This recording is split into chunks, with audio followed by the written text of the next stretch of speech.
Hello everyone, this is BeSt2vs2GaMeR bringing you another Battlefield 2 commentary. Today's map is going to be Udun, and it's a 2v2 versus AttackTroll234 and his partner BeSt2vs2GaMeR.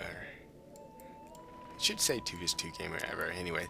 And then they're going to be versus Viking-Loke and JohnDahlback. First thing I want to point out is Viking-Loke.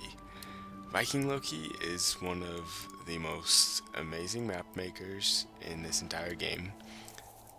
Like, the other two that I would think of off the top of my head would be JBV3737 and what's his name, Aln, MST Aln, who I've actually met Aln, and he's a very nice guy. He made things such as what do they call it, the Rune Harbor.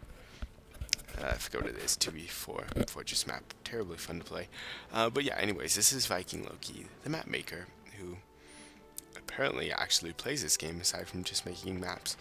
So this should be interesting to see what goes on with all that. Kind of interesting to note, this is actually, everyone's playing goblins, but the bottom team decided that they were going to select goblins in the menu, and then the other two, the top team, were randoms that both turned up as goblins. So we got a four-way goblin here. At the top left we've got goblin cave opening. Down here we got a spider pit. Down here we've got goblin cave to spider pit, and up here we've got spider pit. So a lot of spider pits going down pretty fast, and that probably means spiderlings for early pressure. Spiderlings are very good on New Dune because it is a broader map, and there's no barriers anywhere basically except like these tiny little mountains here that do absolutely nothing. So yeah, it's pretty much a wide open map, and mobility is so important on this map. Buckland, it's like actually having the right army composition will win you the game. On this map, it's whoever has most mobility and map control is totally going to dominate.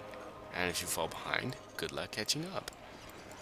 So it looks like we've got Dahlback coming in here, trying to go ahead and take the outpost right away. But he's going to get surrounded by troops from the bottom left. Those are attack trolls, and then he has his own spiderlings which came up to save it. God, that is so hard to figure out. I'm staring at the map trying to process colors right now, and it's really funny but really sad. So it looks like we've got some Goblin Warriors coming out from BeSt2vs2GaMeR ever. Forgot his name for a minute there. And looks like JohnDahlback's actually throwing down a tainted land to be able to come in here, take out these tunnels. Whoa, actually loaded up both his builders there, try to save them. Looks like he's going to take that out. He might try to go for the production buildings too. Looks like even his partner, I see some yellow on the map down here. So they're 2v2ing the AttackTroll234 and just trying to take out all of his stuff really fast. Again, we see how abusive you can be with tainted land. It is possibly even better used in base rushes like this than in like an actual team fight. Yeah, it's just so powerful. It walks in and you just nullify the effects of the fortress, and the fort can't do anything. And so, yeah, it's pretty much just your units in his base killing his production buildings. Decent response from the bottom team. He's even got some troops up here messing around. Good clumping micro there. And looks like Red's got some stuff up there too. Don't know why he ran them all the way up there. I'd probably put mine on attack move just in case there was production buildings there. They'd actually like stop on the way, or resource buildings, not production buildings. But yeah, I'm kind of surprised that AttackTroll just went ahead and left his base with the spiderlings up here, because he just lost his fisher, and that's kind of a big deal. I mean, he's lost basically every single resource production building, unit production building. Man, I'm mixing those two up today. What's with that? So he's losing all of his unit production buildings, and he's still managing to press. So either he's a crazy genius or completely suicidal, and we'll have to find out.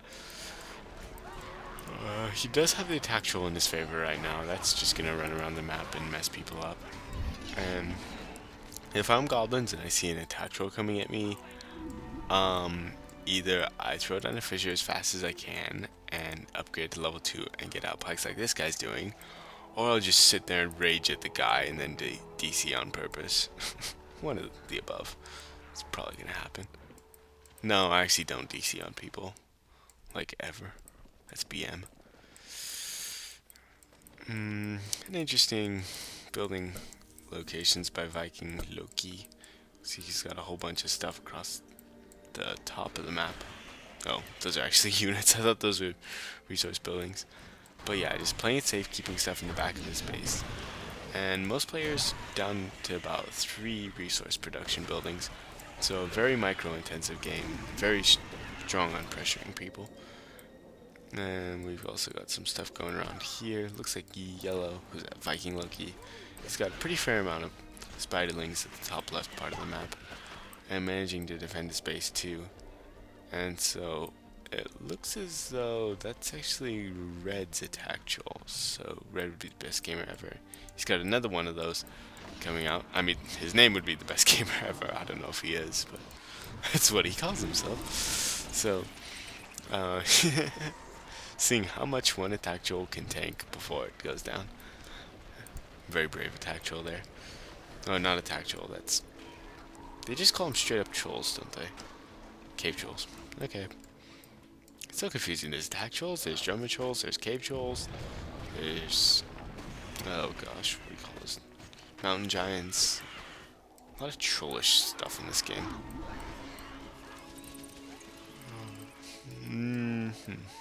It's interesting. I actually started casting this replay before, but I was like really tired that day, like obscenely tired. And so I actually like started falling asleep while casting it, so I gave up and now I'm recasting this game. So I watched it to about this point, and now I have no clue what happens during the rest of all this.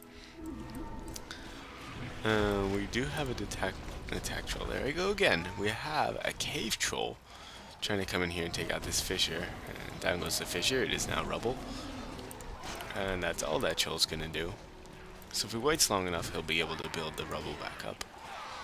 And someone casted a tainted land. That's actually the defending team there, because you can see how their units are lit up. So that's, you know, they're receiving the bonus for that.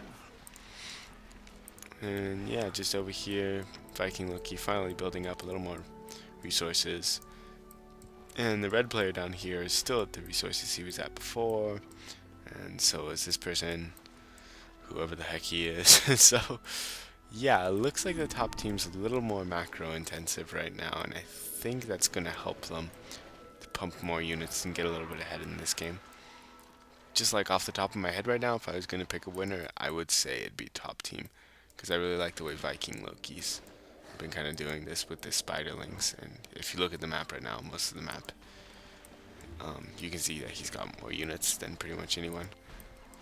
And also, just this troll strategy. I mean, trolls are great, but I just don't see them used like they could really, really be deadly with. I mean, I don't know what it is about them, but they're like a unit whose potential's never reached.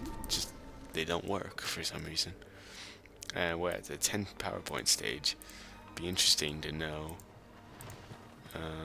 Actually going for Wildman. Who is this? Best gamer ever. So this can be that guy. This guy. So he's got attack trolls. Also kind of interesting. He picked Spiderling. What do they call those? Spider hole expansion. That's what I was gonna say. He put that at the back of his base, and he put a arrow tower kind of by the side of his base. I like the idea of putting the spider hole in the back of his base, because what that does is it allows them to run to the front of the base if he's getting like a full-on assault.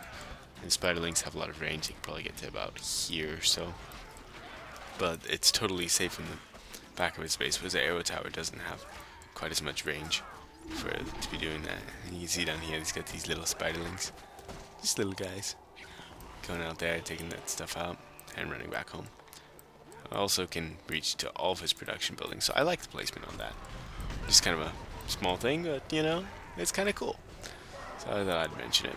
Looks like Viking-Loke also went for Wildman, and then both the other placements were Scavengers. So left side of the map, Scavengers. Right side of the map is Wildman.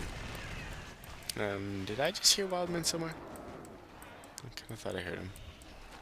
Anyone cast the... Oh, duh, there's something right in front of my face. Look at all the +2s. And yes! Someone built Spider Riders! I was hoping that would happen. Yeah, so it looks like AttackTroll234 went ahead and built some Spider Rabbits, and these are honestly going to save him against these wild men.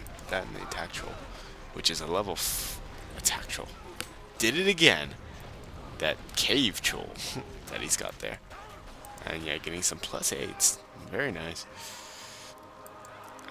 So, yeah, Spider Rabbits, also if you're going for Scavengers, they're a slightly better pick than other units because they are a unit focused very much on being able to trample stuff and kill stuff, which they do very well. I mean, if you've got Scavengers, you might as well be killing stuff. And Goblin Warriors just aren't going to do that. So, yeah, then again, this is a Dune, so